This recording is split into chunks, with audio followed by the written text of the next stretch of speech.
حدیث میں یہ بھی آتا کہ اصفہان سے 70,000 یہودی دجال کا ساتھ دیں گے، لیکن بہرحال خراسان ایک صوبہ ہے افغانستان کا اس وقت بھی شمال مشرقی کونے میں، مجھے امید ہے وہاں سے خیر کی، کیونکہ خراسان کا لفظ وہاں پہ شامل ہے، اور حضور کی حدیث میں بعد میں آپ کو سناؤں گا کہ خراسان سے فوجیں چلیں گی جو یروشلم کو دوبارہ حاصل کریں گی، فتح کریں گی، جیسے پہلے یروشلم کھویا عربوں نے تھا،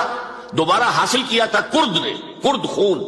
صلاح الدین ایوبی رحمت اللہ علیہ، ایسے اب پھر عربوں نے کھویا ہے، لیکن لینے والے خراسان سے لشکر آئیں گے، یخرج من خراسان رایات سود لا يردها شیء حتی تنصب بإیلیا، خراسان کے علاقے سے کالے علم لے کر لشکر چلیں گے جن کے رخ کو کوئی موڑ نہیں سکے گا جب تک کہ وہ جا کر یروشلم میں نصب نہ ہو جائے۔ بسم اللہ الرحمن الرحیم۔ اس کے بعد نام آتا ہے پاکستان کا، یہ ہے میری اور آپ کی داستان، اور یہ ہے سبب جس کی وجہ سے کہ میں آپ سے یہ گفتگو کر رہا ہوں۔ اصل میں تو کس لیے؟ محض ایک علمی استفادہ، محض اپنی بات آراء کو ظاہر کرنے کا شوق نہیں، بلکہ یہ کہ اپنی ذمہ داری ہم پہچانے کہ ہم کس مقام پر کھڑے ہیں۔ دیکھیے، اس پاکستان کے بارے میں یا ہندوستان کے بارے میں علامہ اقبال نے کہا تھا اپنے ترانہ ملی میں، میرے عرب کو آئی ٹھنڈی ہوا جہاں سے، میرا وطن وہی ہے، میرا وطن وہی ہے۔ اور مجھے بتایا گیا کہ سنن ابی داؤد میں یہ روایت موجود ہے کہ حضور نے فرمایا کہ ہندوستان کی طرف سے مجھے ٹھنڈی ہوا آتی، اگرچہ مجھے وہ حدیث ابھی نہیں ملی ہے، لیکن حزب التحریر کا ایک کارڈ مجھے ملا تھا، تو اس میں اس حدیث کا اور اس میں ابو داؤد کا روایت کا حوالہ موجود تھا۔ لیکن میں جو چیز آپ کو بتا چکا ہوں وہ یہ کہ الف ثانی کا پورا تجدیدی کارنامہ اس ہندوستان کی سرزمین میں ہوا۔ مجدد الف ثانی شیخ احمد سرندی، شاہ ولی اللہ دہلوی، سید احمد بریلوی، وہ تو ہمارے پاکستان میں آ کر جو ہے ان کا خون جذب ہوا ارض پاکستان میں۔ پھر شیخ الہند مولانا محمود حسن۔ تحریک خلافت چلی تو صرف ہندوستان میں چلی اور کہیں نہیں چلی۔ آزادی کی تحریک چلی پوری دنیا میں، وہ نیشنلزم کی بنیاد پر چلی، ملے نیشنلزم، عرب نیشنلزم، ترک نیشنلزم۔ ہمارے ہاں چلی تو اسلام کے نام پر پاکستان کا مطلب کیا؟ لا الہ الا اللہ۔ پھر پاکستان قائم ہوا معجزے کے طور پر، بلکہ نازل ہوا ہے لیلۃ القدر میں، انا انزلناہ فی لیلۃ القدر، جیسے قرآن نازل ہوا لیلۃ القدر میں،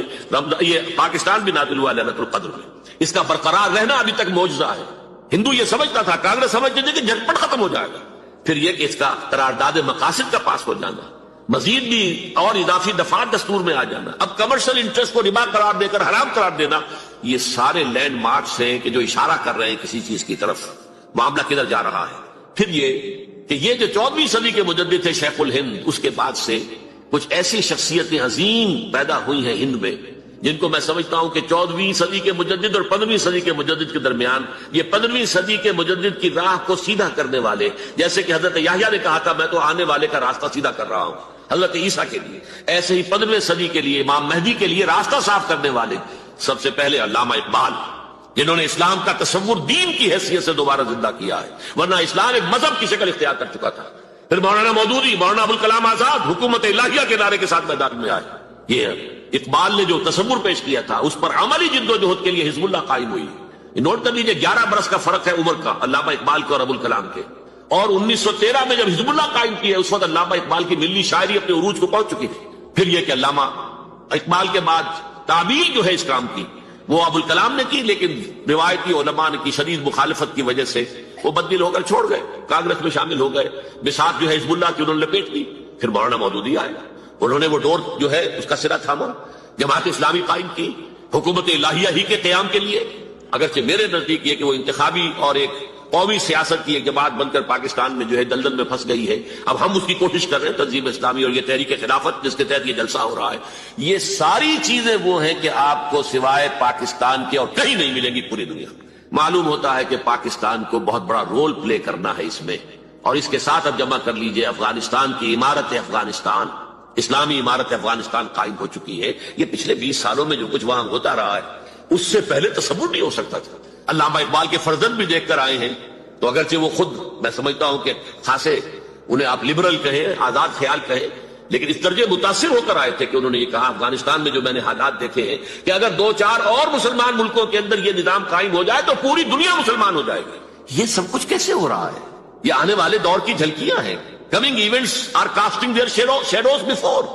یہ سب بتا رہے ہیں کہ پاکستان افغانستان کو مل کر اس میں کوئی عظیم رول پلے کرنا ہے، اور اس کے ضمن میں اب میں علامہ اقبال کے بارے میں آخری بات کہہ رہا ہوں۔ علامہ اقبال کے بارے میں عام یہ خیال ہے، انہوں نے اپنے خطبات میں مہدی کا اور نزول مسیح کا،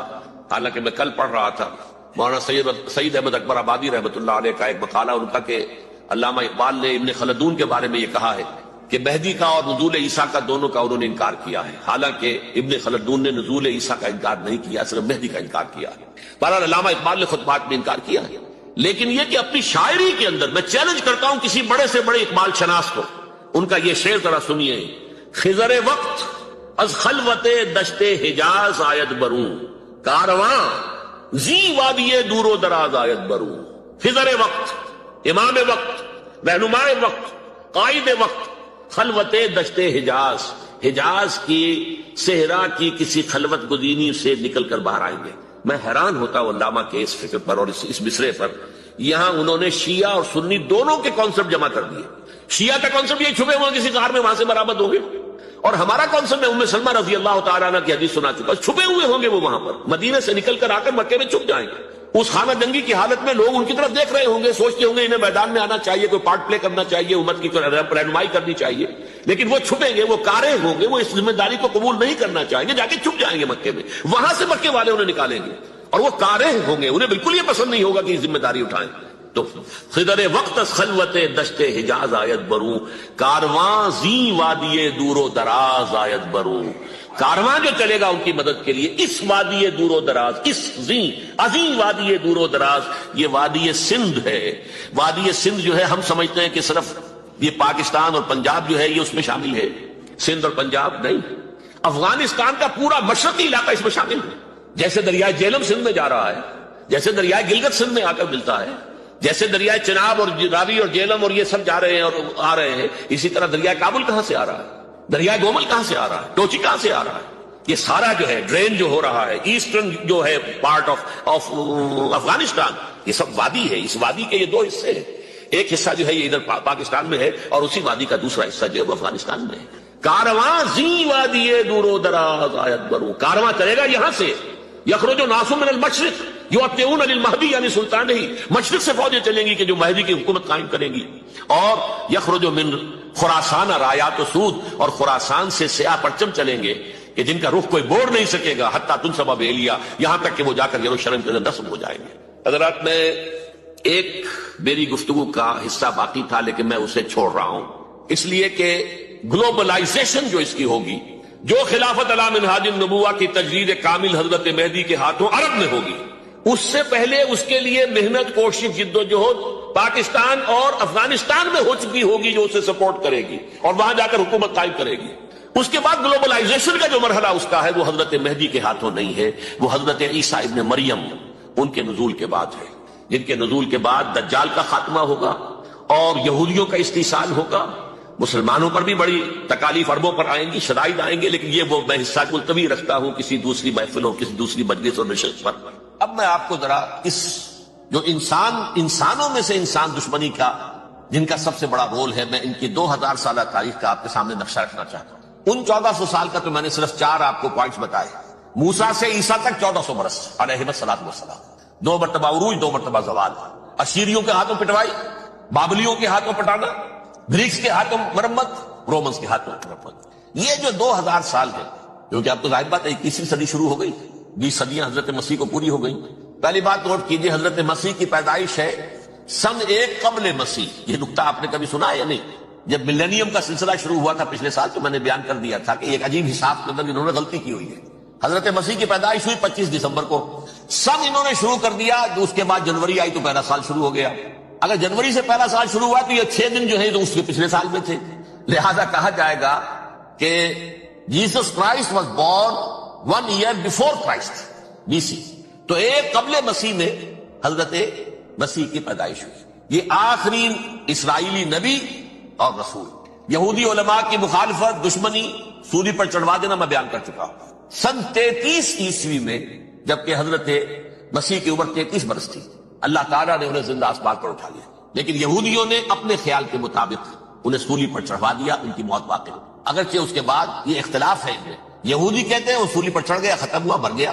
عیسائی کہتے ہیں نہیں، انتقال ہوا ہے مسیح کا صلیب پر، لیکن پھر وہ دوبارہ زندہ ہو گئے ہیں۔ ان کی لاش ایک غار میں رکھ دی گئی تھی وہاں ریزریکشن ہو گیا، ان کا وہاں سے بعد الموت وہیں ہو گیا، اور پھر انہیں اللہ نے زندہ آسمان پر اٹھا لیا۔ تو ہمارے اور عیسائیوں کے درمیان نوٹ کر لیجئے، یہ چیز مشترک ہے کہ حضرت مسیح آسمان پر زندہ اٹھائے گئے۔ فرق کیا ہے؟ وہ سمجھتے ہیں کہ سولی دیے گئے، سولی پر مرے،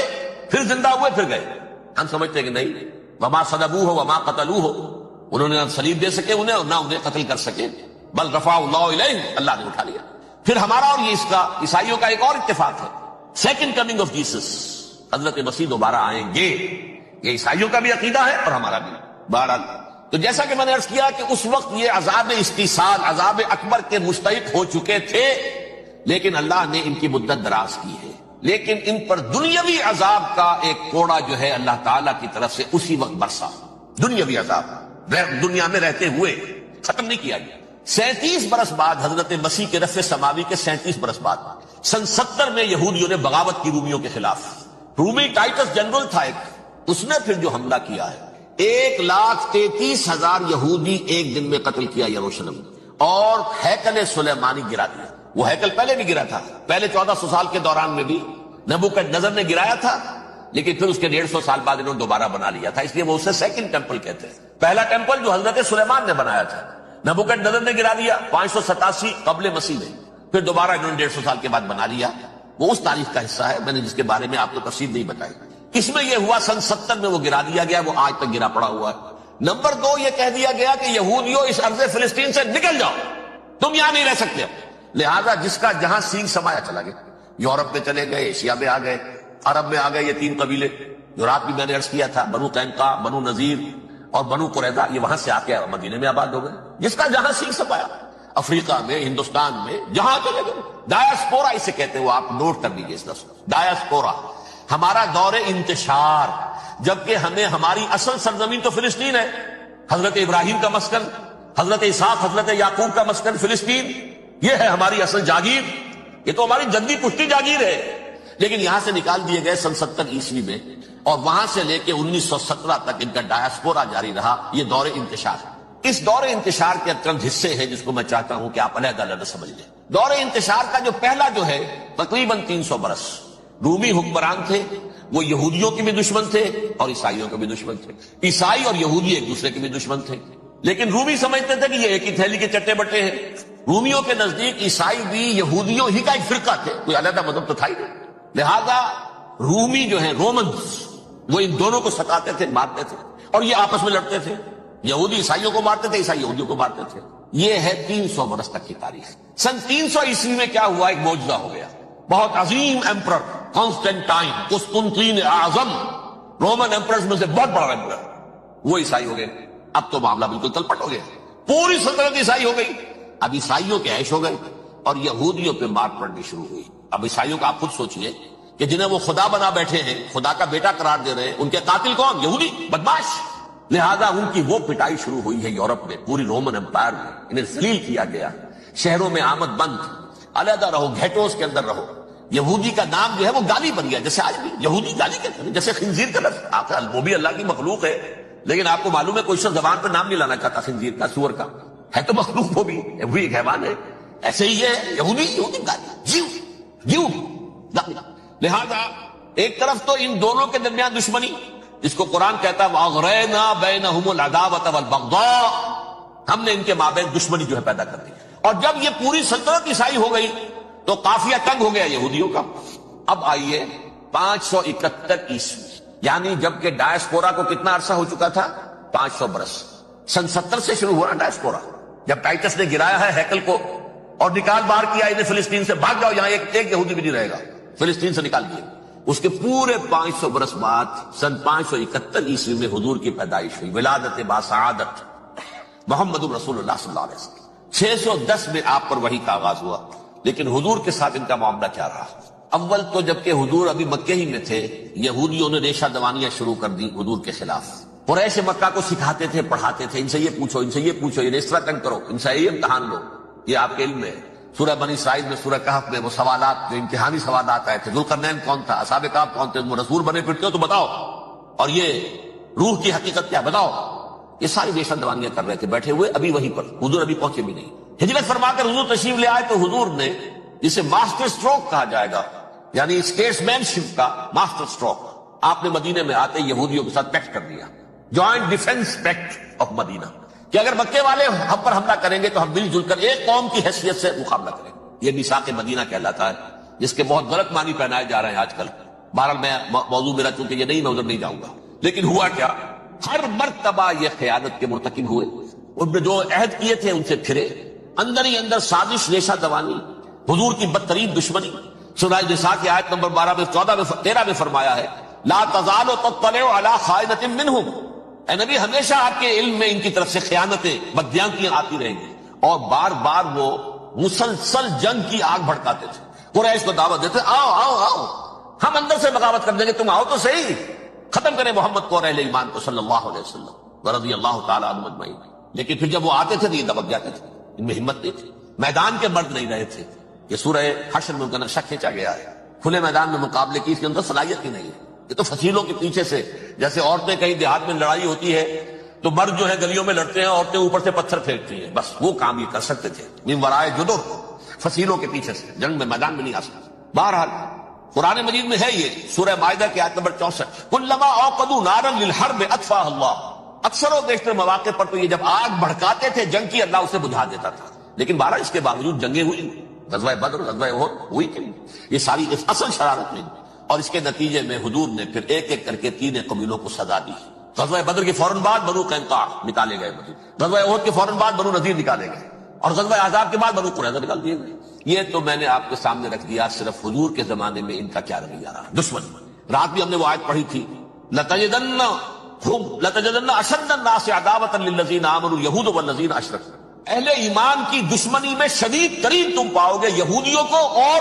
مشرکین، مشرکین بھی بعد میں ہے، پہلے یہود۔ حضور کے بعد کیا ہوا اب یہ نوٹ کیجئے، یہ ان کی تاریخ کا دوسرا دور ہے۔ حضرت عمر رضی اللہ تعالیٰ عنہ قائد خلافت ہے، بیت المقدس کا محاصرہ کیا گیا، فصیل بڑی اونچی، شہر اندر سے سیلف سفیشینٹ، حملے کا راستہ کوئی نہیں، محاصرہ طول کھینچ رہا ہے، لیکن ان کے پاس رسد بھی موجود ہے، پانی بھی موجود ہے، وہ دروازے بند کر کے بیٹھے ہوئے۔ بالآخر اللہ تعالیٰ کی مشیت کا ظہور کیسے ہوا، ان کے کچھ علماء آئے فصیل پر، کہا دیکھو مسلمانوں تم قیامت تک بھی یہاں پڑے رہو گے محاصرہ کر کے، ہمارا یہ شہر فتح نہیں ہو، ہاں ایک درویش بادشاہ کے ہاتھوں یہ شہر فتح ہونا ہے، لیکن تمہارے اندر ہمیں وہ نظر نہیں آ رہا۔ ابو عبیدہ بن الجراح رضی اللہ تعالی عنہ امین هذه الامہ، ان کا فوراً ذہن گیا وہ درویش بادشاہ مدینے میں بیٹھا ہوا ہے، عمر رضی اللہ تعالی۔ اب ایک اور عمر بھی ہے جو قندھار میں بیٹھا ہے، نقشہ وہی ہے، سادگی کی حد تک نقشہ وہی، بالکل وہی، اپنی آنکھوں سے دیکھا ہے وہی سادگی۔ عمر اول، عمر ثانی تھے عمر بن عبد العزیز۔ اب ایک اللہ کے فضل سے اللہ تعالیٰ ایدہ اللہ بنصرتہ، اللہ تعالیٰ ان کی نصرت فرمائے، دشمنوں کو ان کے مقابلے میں نیست و نابود کرے۔ انہوں نے ریکویسٹ بھیج دی کہ حضور تشریف لائیے، یہ شہر فتح ہو جائے گا۔ وہ ہے سفر تاریخی، اتنا طویل سفر، تقریباً 700 میل، ایک اونٹ، ایک خادم، ایک منزل میں امیر المومنین اوپر بیٹھے، خادم آگے چل رہا ہے، اگلی منزل پہ خادم اوپر بیٹھا ہے، امیر المومنین آگے جا رہا ہے۔ اور جب پہنچے ہیں تو وہ باری تھی خادم کی، انہوں نے ہاتھ جوڑ دیا، حضور خدا کے لیے تم کیا کہیں گے لوگ، وہ میرا برا حال کر دیں گے، تمہیں شرم نہیں آئی، امیر المومنین پیدل آگے چل رہے ہیں نکیل پکڑ کر، اور تم بیٹھے ہو اوپر براجمان ہو۔ حضرت عمر فرمایا دورو دورو، نہیں باری تمہاری، بیٹھ۔ اس حال میں پہنچے، اور پھر یہ کہ ابو عبیدہ بن الجراح آئے ہیں، استقبال کیا ہے تو دیکھا ہے اس حال میں چلے آ رہے ہیں، عمر نکیل پکڑے ہوئے چلے آ رہے ہیں، اور کہتے ہیں کہ کہیں کیچڑ ویچڑ تھا، جوتے خراب ہو گئے تو وہ بھی اتار کے ہاتھ میں پکڑے ہوئے، کپڑے تو تھے ہی پھٹے ہوئے۔ انہوں نے کہا کہ حضرت ابو عبیدہ نے، دیکھیے یہ بڑا متمدن ملک ہے، بڑا مہذب علاقہ ہے یہ، آپ ذرا حلیہ اپنا دوست فرما دیں تب جا کے پیش ہم آپ کو کریں گے۔ آپ نے فرمایا نحن قوم اعزنا اللہ بالاسلام، ہم وہ قوم ہیں جنہیں اللہ نے عزت دی ہے اسلام کے ذریعے سے، کپڑوں کے ذریعے سے نہیں، دولت کے ذریعے سے۔ اسی حال میں گئے ہیں، اوپر سے انہوں نے کھڑے ہو کر نشانیاں دیکھی ہیں، اپنی کتابیں کھولی، ہاں یہ وہی ہے، اچھا لو جی سرنڈر، شہر تمہارے ہاتھ میں، خون کا ایک قطرہ نہیں بہا، اور بیت المقدس فتح ہوا۔ اب میں آپ کو ایک حدیث سنانے چلا ہوں جس میں ایک عجیب نقشہ سامنے آتا ہے کہ یہ مہدی جب ظاہر ہوں گے تو کس طور سے ظاہر ہوں گے، ان کے ظہور کی کیفیت کیا ہوگی، کیف یظہر۔ یہ روایت ہے حضرت ام سلمہ سے رضی اللہ تعالی عنہا، حضور کی زوجہ محترمہ ہیں، فرماتی ہیں ام سلمہ عن النبی صلی اللہ علیہ وسلم قال یکون اختلاف عند موت خلیفۃ، موت خلیفہ، حضور نے فرمایا ایک خلیفہ کی موت پر اختلاف واقع ہو جائے گا، خانہ جنگی ہو جائے گی، فیخرج رجل من اہل المدینہ حاربا الی مکہ، پھر مدینے کے لوگوں میں سے ایک شخص نکلے گا، بھاگے گا اور جا کر پناہ لے گا اور چھپ جائے گا مکے میں. فیاتیہ ناس من اہل مکہ، پھر اس کے پاس آئیں گے اہل مکہ، مکہ کے لوگ، فیخرجونہ، اور اسے نکالیں گے، جہاں وہ چھپے ہوئے ہوں گے وہاں سے نکالیں گے. وہو کارہ، اور وہ بالکل اس کو پسند نہیں کر رہے ہوں گے، نہ وہ خواہش مند ہوں گے کہ ان کے ہاتھ پر بیعت کی جائے، نہ وہ یہ چاہیں گے کہ وہ میدان میں آئیں اور ان کو جو ہے اپنا لیڈر مانا جائے. وہو کارہ فیبایعونہ بین الرکن والمقام، لیکن لوگ جو ہے پھر اصرار کے ساتھ ان کے ہاتھ پر بیعت کریں گے رکن اور مقام کے درمیان. رکن وہ کونا ہے خانہ کعبہ کا جس میں حجر اسود لگا ہوا ہے، اور مقام ابراہیم جو ہے، ان دونوں کے مابین جو یہ علاقہ ہے یہاں پر وہ بیٹھ ہے. وَيُبْعَثُ إِلَيْهِ بَعْثٌ مِنَ الشَّامِ، ان کے خلاف ایک لشکر بھیجا جائے گا شام سے. نہیں کہا جا سکتا کہ باسی حکومت اس وقت کی جو ہے اس کی طرف سے کوئی مسئلہ اس طرح کا اٹھ کھڑا ہو، اس لیے کہ ابھی تو بہرحال باسی حکومت وہاں ہے. فَيُخْصَفُ بِهِمْ بِالْبَيْضَاءِ بَيْنَ مَكَّةَ وَالْمَدِينَةِ، لیکن اللہ تعالیٰ اس لشکر کو مکے اور مدینے کے درمیان وادی بیضاء میں دھسا دے گا زمین کے اندر پورے کے پورے لشکر. فَإِذَا رَأَى النَّاسُ ذَلِكَ، جب لوگ یہ دیکھیں گے اتنی بڑی نشانی ظاہر ہو گئی، أَتَاهُ أَبْدَالُ الشَّامِ وَعَصَائِبٌ مِنَ الْعِرَاقِ فَيُبَايِعُونَهُ، اب شام سے سارے کے سارے جو اولیاء اللہ ہیں وہ بھی آئیں گے، اور عراق سے جوق در جوق لوگ آئیں گے اور ان سے بیعت کریں گے. وَيَعْمَلُ فِي النَّاسِ بِسُنَّةِ نَبِيِّهِمْ، پھر وہ عمل کریں گے لوگوں کے مابین، حکومت کریں گے اپنے نبی کی سنت کے مطابق. وَيُلْقِي الْإِسْلَامُ بِجَرَانِهِ، اور اسلام اپنی گردن زمین پر ٹکا دے گا. وَالْأَرْضِ، فی الارض، زمین میں. فَيَلْبَسُ 7 سنین، پھر وہ 7 برس تک حکمران رہیں گے. ثم یتوفا، پھر ان کا انتقال ہوگا. ویصلی علیہ المسلمون، اور مسلمان ان پر نماز پڑھیں گے. یہ جو میں نے آپ کے سامنے نقشہ کھینچا ہے، اس سے اب میں ایک نتیجہ نکالتا ہوں. اسے بھی میرا گمان کہیے،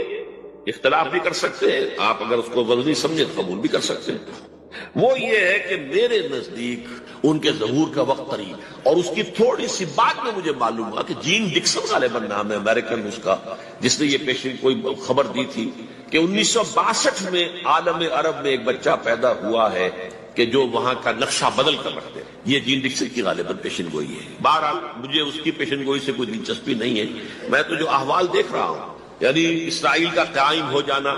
اور اس کے بعد اب یروشلم کا مسلمانوں کے ہاتھوں سے نکل جانا، اور اب گویا کہ وہ الملحمۃ العظمیٰ جو ہے تلی کھڑی ہے، کسی بھی وقت جو ہے یہ جو ہے وہ لاوا پھٹ سکتا ہے، آتش فشاں پھٹ سکتا ہے. تو یہ تمام حالات ایسے ہیں کہ جن کی وجہ سے میں سمجھتا ہوں کہ ایک تو جو قرآن مجید کے اشارات میں نے آپ کو بتائے، 14 صدیاں، 14 دن میں چاند کا پورا ہونا، والقمر اذا اتسق، 14 دن میں 14ویں کا چاند. اسی طرح اب یہ 14 صدیوں کے بعد یہ صدی جو 15ویں صدی ہے، یہ در حقیقت ظہور امام مہدی کی صدی، اور یہ ہے آغاز وحی سے قبل کا. کیونکہ حضور کی زندگی میں یہ جو دن آئے تھے 25 برس کی عمر سے لے کے 40 برس کی عمر تک، 25 برس کی عمر تک کی آپ کی زندگی بڑی مشقت کی زندگی رہی، بڑی محنت کی زندگی رہی، افلاس کی زندگی، تنگ دستی کی زندگی. عین بچپن میں آپ بھیڑے بکریاں چراتے، علی قرابین، چند چکوں کے عوض، یہ حضور کے اپنے الفاظ، میں چند چکوں کے معاوضے پہ اب بھیڑے بکریاں چراتا.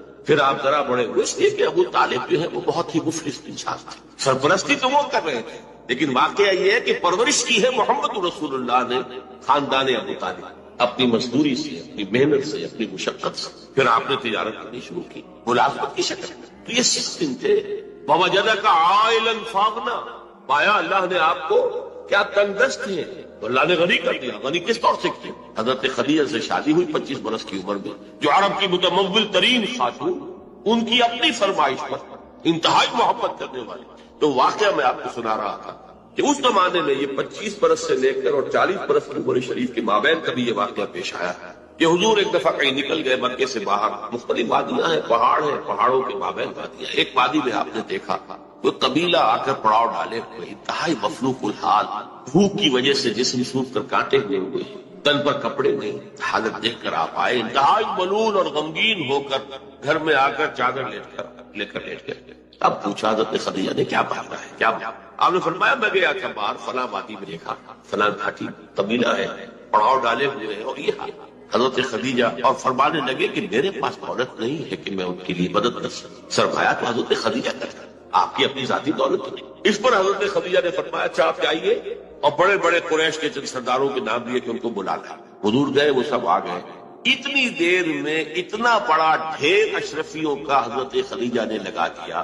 کہ جب حضور آ کر بیٹھے تو اس کے پیچھے چھپ گئے، اور پھر کہا ان سرداران قریش سے مخاطب ہو کر آپ سب لوگ گواہ ہیں میں نے یہ ساری دولت محمد کے حوالے کی، وہ جیسے چاہیں اسے۔ تو ایسی بیوی جس نے ساتھ دیا، میں اگر اس موضوع پر چونکہ میرے کچھ خاص احساسات ہیں اس میں وہ بیان کروں گا تو پھر بہت وقت نکل جائے گا کہ حضرت خدیجہ رضی اللہ تعالیٰ عنہ کا کیا پتا ہوتا ہے، اسے آپ نے سیاست نہیں جانا۔ ہمارے ہاں تو جیسے ہے گرفتار ابو بکر و علی ہوشیار باش، یا ابو بکر کی فضیلت رضی اللہ تعالیٰ عنہ اہل سنت کے نزدیک یا اہل تشیع کے حضرت علی کی فضیلت اسی میں ہے، گرفتار ہے، اسی میں جھگڑا ہے۔ اسی طرح عائشہ اور فاطمہ کا جھگڑا ہے۔ ایک گروہ ہے کہ جو حضرت عائشہ رضی اللہ تعالیٰ عنہ کو بہت بلند کرتا ہے، اونچا رکھتا ہے، دوسرا گروہ ہے کہ حضرت فاطمہ رضی اللہ تعالیٰ عنہ۔ لیکن یہ کہ حضرت خدیجہ الکبریٰ کا ذکر نہیں ہے، بہت کم۔ بلکہ میں نے جب ابھی شاید 2-3 سال ہوئے جب میں گیا تھا ایران، اور وہاں کے اچھے مشاہدات میں سے تہران کے ایک یہ بھی تھا کہ انہوں نے خالص خواتین کی یونیورسٹی قائم کی، اس کا نام رکھا جامعۃ الزہراء،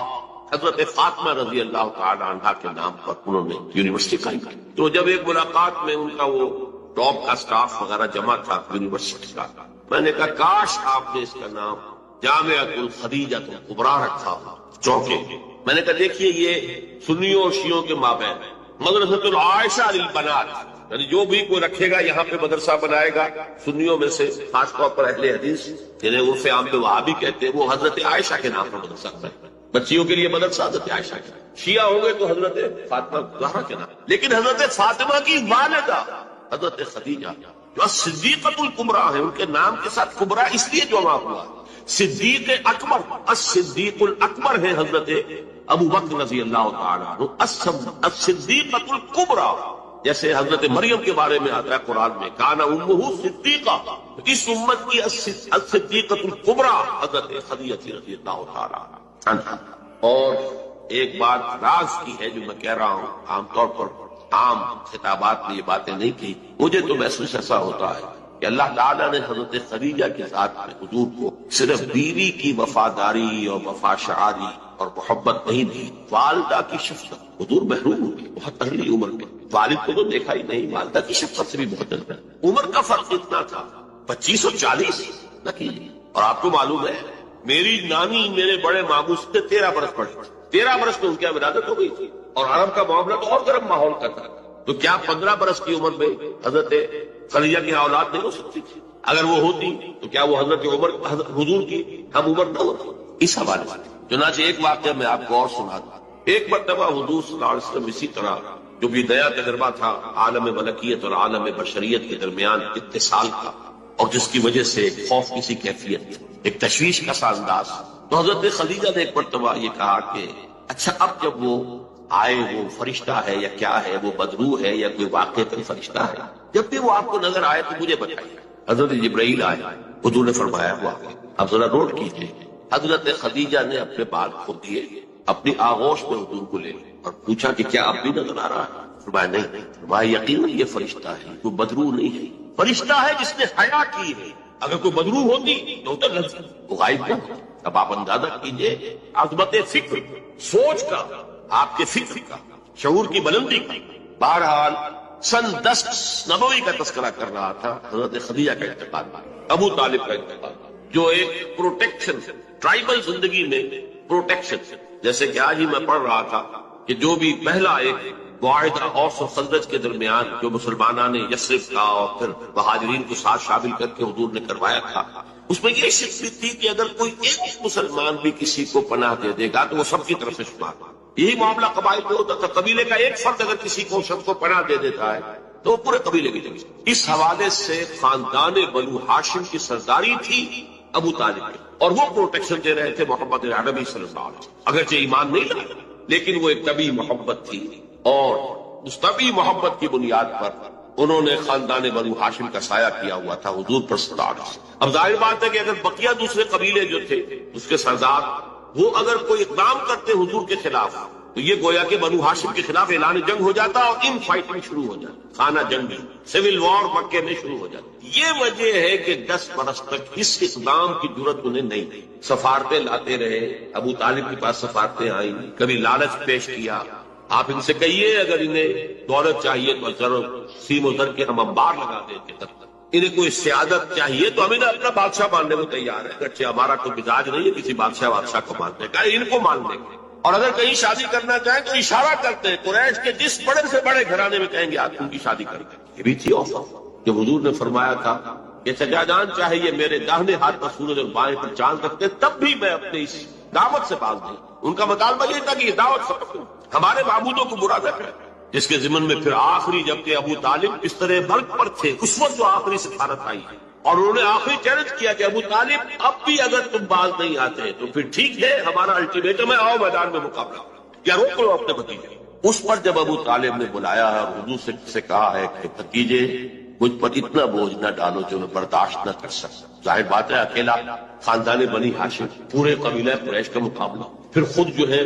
نہایت ضعیف بوڑھے اور بستر ملک پر ہے تقریباً، بھتیجے مجھ پر اتنا بوجھ نہ ڈالو، اسے میں برداشت نہ کر سکتا۔ اس پر حضور کی آنکھوں میں آنسو کہ ایک ہی مرئی سہارا دنیا میں ویزیبل اسباب عالم کے اعتبار سے ایک پروٹیکشن، ایک سہارا، ایک مدد کی شکل تھی، آج وہ بھی جا رہی ہے۔ سب کہا آپ نے یہ کہ چچا جان اب تو یا تو یہ بات پوری ہو کر رہے گی اور یا میں اپنے آپ کو اسی میں ہلاک کر دوں گا، میرے لیے کوئی ریٹریٹ کا کوئی امکان نہیں ہے، کوئی واپسی کا کوئی امکان نہیں ہے، پسپائی کا کوئی۔ بہرحال میں نے یہ سارا پس منظر بتایا ہے عام الحزن، اور یہ ابو طالب کا بھی انتقال ہو گیا، وہ پروٹیکشن ختم ہو گیا، بلکہ اب بنو ہاشم کا سردار ابو لہب ہے جو خود دشمن ہے انتہائی، یوں سمجھیے کہ زہریلا دشمن، جس نے اس وقت کہہ دیا تھا تب لکا لہذا جماعت، جس نے اپنے دونوں بیٹوں سے حضور کی دونوں صاحبزادیوں کو طلاق دلوائی۔ طلاق وہی مانا وہاں تو در حقیقت نسبت کا ہو جانا ہی ایک طرح کا نکاح ہوتا ہے، وہ نکاح باقاعدہ ہو جائے گا، نسبت ہو گئی، منسوخ ہو گئی تو گویا کہ ایک رشتہ قائم ہو گیا۔ دونوں بیٹے تھے ابو لہب تھے جن سے حضور کی 2 صاحبزادیوں کا رشتہ تھا، ان دونوں نے آ کر نہایت گستاخانہ انداز میں، توہین آمیز انداز میں آ کر حضور کے سامنے کھڑے ہو کر اور کہا کہ ہم تمہاری بیٹیوں کو طلاق دیں۔ سارا سبز چلے اب وہ ہے بنو ہاشم کا سردار، کیا نکلے گا نتیجہ؟ پروٹیکشن ختم، اب تو جو بھی چاہیں گے وہ دارالندوا پہ فیصلہ کریں گے۔ لہذا آپ گئے طائف کی طرف۔ یہ حضور کی مکی زندگی کا اہم ترین واقعہ ہے، حالانکہ اس سے پہلے 3 برس کا آپ کا شیب بنی ہاشم کے اندر جو گھیراؤ رہا اور مقاطعہ رہا اور بائیکاٹ رہا، کھانے پینے کی چیزیں جو ہے روکی گئی، بدترین قسم کی فاقہ جو ہے کشی کرنی پڑی پورے خاندان بنی ہاشم کو، حالانکہ وہ سب کے سب ایمان تو نہیں لائے، لیکن اس جرم کی پاداش میں کہ بنو ہاشم محمد کا ساتھ نہیں چھوڑ رہے، لہذا پورے خاندان کو جو ہے اس کے ساتھ بائیکاٹ ہوگا، اور بائیکاٹ کے نتیجے میں بنو ہاشم کا پورا خاندان شیب بنی ہاشم میں، اور جس کو شیب ابی طالب بھی کہتے ہیں، 3 برس تک مسروف رہا، کوئی چیز کھانے کے لیے نہیں، کوئی اللہ کا بندہ حکیم ابن حزام جیسی شخصیت نے، بنیادی طور پر نیک شخصیت، وہ کہیں پہاڑ کی چوٹی پر چڑھ کر نیچے اتر کر، ورنہ پہاڑ جو باقی ہے اس کے دونوں سروں کے اوپر پہرے ہیں، کوئی جا ہی نہیں سکتا، اب پہاڑ کراس کرے اتر کے کوئی شہد دے آئے، اس لیے کہ وہ بہت قریبی عزیز سے حضرت خدیجہ کے رضی اللہ تعالیٰ عنہ، تو اپنی رشتہ داری کا بھی وہ خیال کرتے تھے، کبھی لے آئے، ورنہ وہ وقت بھی آیا ہے کہ بنو ہاشم کے پھول جیسے بچے بلک رہے، کھانے کو کچھ نہیں سوائے اس کے کہ سوکھے چمڑے ابال کر ان کا پانی ان کے حلق پر ڈال دیا جاتا۔ لیکن اس کو بھی میں سخت ترین نہیں کہتا، حضور صلی اللہ علیہ وسلم کے لیے ذاتی طور پر جو سخت ترین مرحلہ آیا ہے وہ یوم طائف ہے، جس کی ایک گواہی حضور کے اپنے قول میں کہ حضرت عائشہ نے ایک مرتبہ پوچھا رضی اللہ تعالیٰ عنہ کہ کیا آپ پر یوم احد سے بھی زیادہ کوئی سخت سے گزرا ہے؟ ان کے ہوش میں ظاہر بات ہے یوم احد حضور مجروح ہوئے، زخمی ہوئے، دندان مبارک شہید ہوئے، خون کا فوارہ چھوٹا، آپ پر بے ہوشی طاری ہوئی، آپ کی زبان مبارک سے ایک بددعا بھی نکل گئی، کیف یہدی اللہ قوما صدموا وجہ نبیہم بالدم، اللہ اس قوم کو کیسے ہدایت دے گا جس نے اپنے نبی کے چہرے کو خون سے رنگیت بنا دیا، خون سے رنگ دی۔ پھر یہ کہ 70 صحابہ جو ہے شہید ہوئی، جن میں حضرت حمزہ جیسے بھی، آپ کے چچا بھی ہے، آپ کے خالہ داد بھائی بھی ہے، آپ کے دور شریک بھائی بھی ہے، ساتھ کے کھیلے ہوئے اور چوری ہوئی، اسد اللہ ہے، اسد الرسول ہی، اور ان کی لاش آئی ہے کہ ناک کٹی ہوئی، کان کٹے ہوئے اور پیٹ چاک کر کے کلیجہ چبایا ہوا۔ تو سخت ترین دن حضرت عائشہ کے نزدیک یوم احد تھا، حضور نے فرمایا نہیں، مجھ پر سخت ترین دن یوم طائف۔ آپ مکے سے مایوس ہو کر طائف گئے، اور نوٹ کیجئے یہ واحد موقع ہے جہاں نظر آتا ہے کہ حضرت ابو بکر بھی حضور کے ساتھ آئے، ورنہ سائے کی طرح ساتھ رہنے والی صرف ایک ہے ساتھ، زید بن حارثہ رضی اللہ تعالی عنہ، جو منہ بولے بیٹے بھی قرار دے دیے گئے تھے، لیکن یہ کہ تھے تو غلام، آزاد کردہ غلام، مولا تھے حضور کے، وہ ساتھ ہے صرف۔ آپ نے عام راستہ اختیار نہیں کیا جو کہ آسان راستہ ہے، سیل کا راستہ اپنی ہے۔ طائف کے دو راستے، مکے سے طائف کے دو راستے، ایک طریق السیل کہلاتا ہے، ایک طریق الجبل کہلاتا ہے۔ پہاڑی راستہ جو ہے انتہائی دشوار گزار، انتہائی، آج بھی آپ جب جائیں وہاں پر تو معلوم ہوتا ہے کیسے لوگوں نے سڑک بنائی ہے، نہایت دشوار گزار، لیکن اب تو بارہ بہت عمدہ سڑک بنی ہوئی ہے۔ حضور کے زمانے میں سڑک کہاں تھا؟ کس سختی کو جھیل کر اس طریق الجبل کو آپ نے اختیار کیا، اس لیے کہ عام آمد و رفت کا راستہ جہاں تھا وہاں تو خطرہ تھا کہ فوراً حملہ ہوگا، کیونکہ غالباً دارالندوا میں یہ فیصلہ ہو چکا جب قتل کر دو محمد کو، ختم ہوا، ابو طالب گیا۔ اب کوئی ہمیں اندیشہ نہیں ہے کہ کوئی ان فائٹنگ ہو جائے گی، کوئی جو ہے سول وار ہو جائے گی قریش میں، لہذا اس لیے آپ اوائڈ کر رہے ہیں اس راستے کو جس پر عام طرف وہ دشوار گزار راستے سے ہو کر طائف پہنچے، وہاں کے 3 سرداروں کے پاس جا کر اپنی دعوت پیش کی، اس امید میں کہ اگر ان میں سے کوئی ایک بھی دعوت قبول کر لے، مجھ پر ایمان لے آئے تو میں یہاں منتقل ہوں، یہ میرا دارالہجرت ہے۔ حکمت خداوندی میں، مشیت ازدی میں یہ معاملہ جو ہے، یہ شرف پہلے سے طے تھا یثرب کے لیے، لیکن حضور کی اپنی غور و فکر، سوچ بچار، اس کے حوالے سے آپ طائف پہنچے۔ تینوں نے جو جواب دیے ہیں کلیجے سے پار ہونے والے جوابات، ایک جگہ فوراً روانہ ہو جاؤ یہاں، اس لیے کہ ہو سکتا ہے تم سچے ہو، واقعی رسول ہو، تو میں نے کوئی توہین کر دی تو میں مارا جاؤں گا، اور ہو سکتا ہے تم جھوٹے ہو۔ ایک جگہ تمہارے سوا کوئی ملا تھا اللہ کو رسول بنانے کے لیے، یہ جو قرآن مجید میں بھی آیت کوٹ ہوئی ہے، من قریتین عظیم، یہ جو کوئی رجل ہوتا، کوئی شخص جو ان 2 بستیوں میں بڑی عظمت والا ہوتا، دولت والا ہوتا، ولید بن مغیرہ کی طرح اس کی جائیداد مکے میں بھی ہوتی، مدینے اور طائف میں بھی ہوتی، تو ایسا شخص نہیں ملا تھا اللہ کو کوئی نبی بنانے کے لیے۔ تم جیسا یتیم مفلوق الحال، جس کا اپنا کوئی سرمایہ تھا ہی نہیں، جس کے لیے سرمایہ بھی اگر کوئی تھا تو بیوی کا تھا، وہ اللہ نے چنا۔ بہرحال آپ ان سے مایوس ہو کر روانہ ہونے لگے تو اشارہ کر دیا، جنہیں اسٹریٹ ارچنز آپ کہتے ہیں، یہ چھوکرے گلیوں کے آوارہ، یہ ذرا ان کی خبر پر، انہوں نے پتھراؤ شروع۔ اب ظاہر بات ہے کہ حضرت زید بن حارثہ اگر وہ سامنے سے آ کر حضور کو شیلڈ کرتے ہیں، وہ پیچھے سے پتھراؤ کرتے ہیں، سائڈ سے کرتے ہیں، وہ پیچھے جاتے ہیں تو سامنے سے پتھر آ رہا، تاک تاک کر ٹکنے کی نشانہ بنانا، اور یہ کہ اس سے جو خون بہ رہا ہے وہ جا کر نالین کے اندر جم گیا ہے۔ وہاں سے پھر ذرا آپ نکلے ہیں، ایک جگہ ٹھہرے، زیادہ تفصیل میں نہیں میں جا رہا، لیکن خاص طور پر یہ نوٹ کرا دینا چاہتا ہوں کہ حضور کی زبان مبارک پر فریاد آتا، اللہم الیک اشکو ضعف قوتی وقلت حیلتی وہوانی علی الناس، اے اللہ تیری ہی جناب میں فریاد کرتا ہوں اپنی قوت کی کمی کا، اپنے وسائل کی کمی، اور لوگوں کے سامنے جو رسوائی ہو رہی ہے، رسوائی، یہ رسوائی مکے میں نہیں ہوئی تھی کبھی، یہ پتھراؤ مکے میں نہیں ہوا تھا کبھی۔ اللہم الیک اشکو ضعف قوتی وقلت حیلتی وہوانی علی الناس، الی من تکلنی، اے اللہ مجھے کس کے حوالے کر دیا، الی بعید یتجہمنی اور الی عدو ملکت امری، کیا وہ دور دراز کے لوگ جن کا مجھ سے کوئی تعلق ہی نہیں ہے، ان کو مجھ پر حملہ کرنے کے لیے کھلی چھوٹ دے دی، اور کیا دشمن کے حوالے مجھے کر دیا کہ جو چاہے کر دیا، یہ فریاد۔ لیکن اس کے بعد وہ مقام عبدیت غالبا، یہ جو 2 نسبتیں ہیں محمد رسول اللہ کی، عبدہ و رسول، مقام عبدیت کا تقاضا، سر تسلیم خم، کوئی شکوہ شکایت زبان پر نہ آئے۔ فرماتے ہیں ان لم یکن علی غضب